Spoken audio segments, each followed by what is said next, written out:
Hello students, good morning everyone. My name is Nidhi Sen and welcome to संस्कार valley academy in online classes. बेटा आज हम chapter 8 सर्वनाम पढ़ेंगे। ठीक है, सर्वनाम होता क्या है। इन्होंने बोला है बारिश हो रही थी, प्रांशु, मोनू और रोहित बस से उतरे। प्रांशु, मोनू और रोहित बारिश में भीगने लगे। प्रांशु, मोनू और रोहित को बारिश में भीगना अच्छा लग रहा था। रागिनी बोली, रागिनी तो कागज की नाव बनाएगी। रागिनी भी बस से उतरी और रागिनी कागज की नाव बनाने लगी। क्या आपको इस वाक्य को पढ़ने में मज़ा आ रहा है? मुझे तो बिल्कुल नहीं आ रहा है। आपको आ रहा है क्या?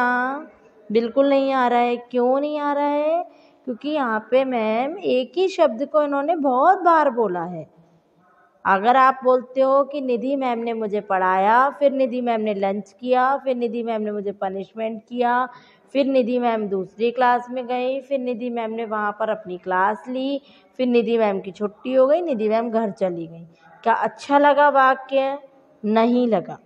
आप अगर एक बार बोलोगे कि निधि मैम मेरी क्लास में आई, माँ, फिर उन्होंने मुझे पढ़ाया, फिर लंच किया मैम ने, फिर मैम दूसरी क्लास में गई, फिर वहाँ से उन्होंने दूसरी क्लास में अपना लेक्चर लिया और फिर उनकी छुट्टी हो गई तो वो अपने घर चली गई, तो ये वाक्य आपको अच्छा लगेगा। आपकी मम्मी भी आपको बुलाती हैं, बात करती हैं, तो ऐसा नहीं बोलती हैं कि रोहन उठो, रोहन खाना खाओ, रोहन बाजार जाओ, रोहन पापा के साथ ये करो वो करो। गलत। आपकी मम्मी क्या बोलेंगी? बेटा रोहन, बेटा उठ जाओ, फिर आपको मार्केट जाना है, फिर आपको पापा के साथ वहाँ जाना है, मंदिर जाना है, मंदिर से आइएगा तो बेटा खाना खा लेना। एक ही बार बोला ना उन्होंने, तो क्या होता है, आपको सेंटेंस पढ़ने में अच्छा लगेगा। यहाँ देखिए, बारिश हो रही थी, प्रांशु, मोनू और रोहित बस से उतरे, वे बारिश में भीगने लगे। उन्हें बारिश में भीगना अच्छा लग रहा था। रागिनी बोली, मैं तो कागज़ की नाव बनाऊंगी।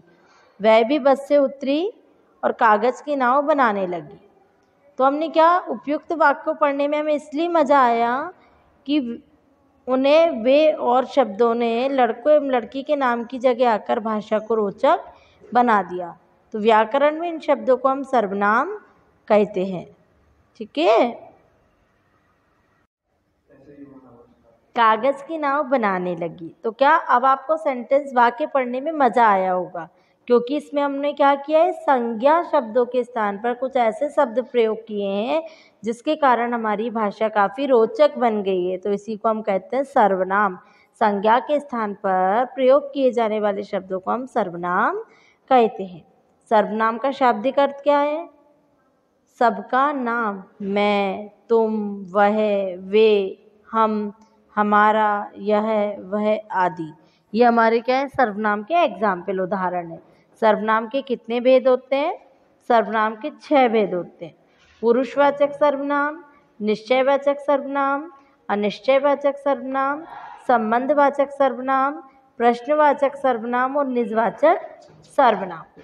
फर्स्ट क्वेश्चन आता है पुरुषवाचक सर्वनाम। फर्स्ट क्वेश्चन नहीं, फर्स्ट इसका टाइप, प्रकार। तो वे सर्वनाम शब्द जो बोलने वाले, सुनने वाले या किसी अन्य व्यक्ति के लिए प्रयोग किए जाते हैं, पुरुषवाचक सर्वनाम कहलाते हैं। बोलने वाला कौन? मैं आपसे बात कर रही हूँ। सुनने वाले कौन हो? आप। और हम बात किसकी कर रहे हैं? तीसरे व्यक्ति की, सर्वनाम की। तो ये क्या हो गए, हम तीनों किस में आ गए? पुरुषवाचक सर्वनाम में। जैसे मैं, मेरा, मुझे, मैंने, हम, हमारा, हमें, हमको, तू, तुम, तूने, तुझे, तुम्हारा, तुम लोग, आप, आपका, वह, उस, उन आदि। नेक्स्ट आता है, जैसे देखो, मैं कहानी सुनाऊंगी, तुम लोग चुप रहना। तो बोलने वाली मैं, आप हो सुनने वाले, और जिस कहानी सुना रही हूँ वो क्या हो गई, हमारी थर्ड पर्सन। अब है हमारा निश्चयवाचक सर्वनाम। वे सर्वनाम शब्द जो किसी व्यक्ति या वस्तु के बारे में निश्चित जानकारी देते हैं, वो हमारे निश्चयवाचक सर्वनाम कहलाते हैं। जैसे यह, वह, वे, उनका, उसका, यही, वही आदि। जैसे उन्होंने दिया, वह एक मगरमच्छ है, तो वो मगरमच्छ है, निश्चित है, इसलिए उन्होंने उसको मगरमच्छ बोला है। अगर वे बोलते वहाँ कोई जानवर है, तो हमें ये नहीं पता निश्चित कि वहाँ पे क्या है। अब आया हमारा अनिश्चयवाचक सर्वनाम। वे सर्वनाम शब्द जो किसी व्यक्ति या वस्तु के बारे में अनिश्चित जानकारी देते, क्लियर नहीं देते हैं, जैसे अनिश्चयवाचक सर्वनाम, कोई, कुछ, किसी आदि। अब जैसे दूध में कुछ गिर गया है, अब ना मुझे ये पता है चींटी गिरी है, ना मच्छर गिरा है, कि मक्खी गिरी है, कि कचरा गिरा है, बस कुछ गिर गया है, तो ये क्या हो गया, अनिश्चयवाचक। और यहाँ पे मैं कह दूँ दूध में चींटी गिर गई है, तो ये निश्चित है कि वो चींटी ही है। किसी ने आपके लिए आइसक्रीम भेजी है, अब किसी ने भेजी, मुझे ये नहीं पता क्लियर किसने भेजी है। अगर वहाँ पे क्लियर नाम होता तो मैं उसको मान जाती कि हाँ ये भैया निश्चयवाचक है, क्योंकि किसी का नाम आया है कि उस व्यक्ति ने, यानी उसी ने भेजी है। लेकिन यहाँ पे आ रहा है किसी ने भेजी है, तो उसका हमें क्लियर नहीं है। नेक्स्ट है हमारा संबंधवाचक सर्वनाम। वे सर्वनाम शब्द जो दो वाक्यों या शब्दों को जोड़ते हैं संबंधवाचक सर्वनाम कहलाते हैं, जैसे जिसे, उसे, जो, सो, जिसका, उन्हें, जिन्हें आदि। इसका एग्जाम्पल बुक में नहीं दिया हुआ है तो मैं बता रही हूँ, जितना खाओ उतना पचा सको। तो उन्होंने दो वाक्य जोड़े कि उतना ही खाना है जितना आप डाइजेस्ट कर सको, उससे ज़्यादा नहीं खाना है। हम लोग एक बोलते हैं आपको, बेटा पढ़ाई कर लो, मेहनत कर लो तो तुम पास हो जाओगे, अगर मेहनत नहीं करोगे, पढ़ाई नहीं करोगे तो फेल हो जाओगे। तो दो वाक्य जोड़ दिए कि यदि परिश्रम करोगे तो सफलता ज़रूर मिलेगी, और यदि परिश्रम नहीं करते हो तो आपको सफलता नहीं मिलेगी। तो यहाँ दो वाक्य जोड़ दिए हमने। फिर आता है प्रश्नवाचक सर्वनाम। वे सर्वनाम शब्द जिसका प्रयोग प्रश्न पूछने के लिए करते हैं हम, वहाँ उत्तर है हमारा प्रश्नवाचक सर्वनाम। जैसे कौन, क्या, कब, किसको, किसने आदि। यहाँ पे दरवाजे के पीछे कौन है, कोई ना कोई तो है, लेकिन अब ये हम प्रश्न पूछ रहे हैं कि कौन है। मम्मी आज पापा बाजार गए थे, वहाँ से क्या लाए, तो ये आपने क्या पूछा, प्रश्न पूछा। निजवाचक सर्वनाम, जिन सर्वनाम शब्दों का प्रयोग कर्ता यानी स्वयं करने वाला अपने लिए करता है, वहाँ निजवाचक सर्वनाम होता है।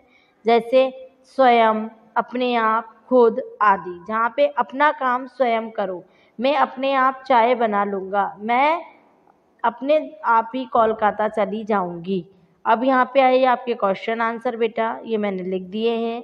यहाँ पे सर्वनाम का शाब्दिक अर्थ है सबका नाम। मैं, हम और हमारा सर्वनाम का प्रयोग होता है बोलने वाले के लिए।